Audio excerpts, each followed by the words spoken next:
میرا مشاہدہ ہے، حضرت شیخ الوظائف فرماتے ہیں 85 حج صرف 3 پیسے میں فروخت کر دینے۔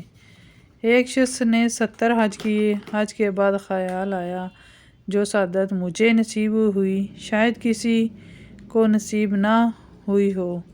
اچانک اس کے دل میں خیال آیا کہ میرے اندر تو بڑائی اور عجب پیدا ہو گیا ہے، لہٰذا اس بڑائی اور عجب کو ختم کرنے کے لیے اس شخص نے آواز لگائی، ایک شخص جو 1 روپے کے بدلے میرے 70 حج خریدے۔ وہ شخص مسلسل آوازیں لگا رہا تھا کہ پریشان اور حیران سرگرد کھڑا ہو کر سوچ رہا تھا کہ کوئی شخص 1 روپے کے بدلے میرے 70 حج خریدنے کو تیار نہیں۔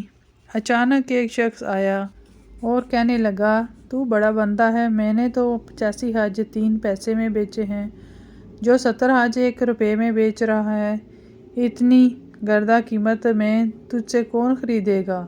اس شخص نے یہ کہا اور غائب ہو گیا۔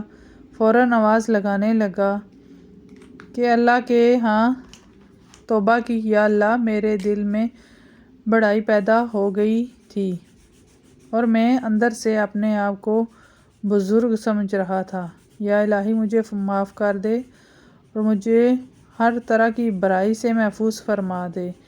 اس واقعے سے ہمیں جو سبق ملتا ہے وہ یہ ہے کہ ہم کسی پر جتنا بھی احسان کر لیں، جتنی بھی کسی کے ساتھ نیکی کر لیں، ہر حال میں تواضع اور انکساری کا دامن ہاتھ سے نہیں چھوڑنا چاہیے۔ اے اللہ بس قبول کر لے، میں اس قابل نہیں، بس قبول کر لے۔ وقت کے ایک بے مثال درویش نے بتایا کہ میں تمہیں قطب یعنی باکمال ولی بننے کا نسخہ بتاؤں؟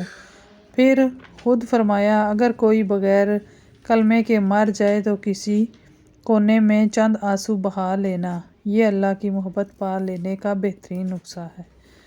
اگر ویڈیو اچھی لگی ہے تو اسے لائک کریں۔ مزید اس طرح کی ویڈیو دیکھنے کے لیے ہمارے چینل کو سبسکرائب کریں۔ جزاک اللہ۔